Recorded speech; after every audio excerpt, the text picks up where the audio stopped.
السلام عليكم ورحمة الله وبركاته. إلى المتخمين في فنادق الرياض، أنا أجي أسألكم سؤال: عادكم قبائل ولا قد بطلتم؟ عاد باقي عندكم غيرة ونخوة ولا ما عاد فيش؟ عادكم تستحوا ولا ما عاد فيش حياء؟ تخرجوا من الفنادق أنتم ولا قدكم محجبين وبس؟ أنتم تشوفوا اللي في الإشارات، تشوفوا الأطفال الصغار والبنات الصغار، تشوفوا الشيابة والنسوان اللي يشحتوا في الشوارع. عادكم تخجلوا ولا ما عاد فيش حياة؟ أنا أطالب المملكة العربية السعودية أن تفعل لكم مخيمات للاجئين في جيزان ولا في صحراء الربع الخالي، عشان تعرفوا معنى الذل ومعنى الهيانة ومعنى التشرد ومعنى ايش معنى واحد ينام في غير بيته في الشارع. أنا متأكد 1,000,000% أنكم ما عاد تتمنوا الحرب تنتهي في اليمن حتى لا تزول نعمتكم.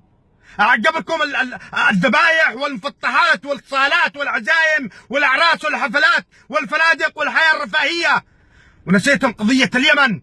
إما شفتم حل وبأسرع وقت ولا رجعوا بلادكم، شلوا جحافلكم ورجعوا بلادكم، موتوا باليمن بعز وشرف.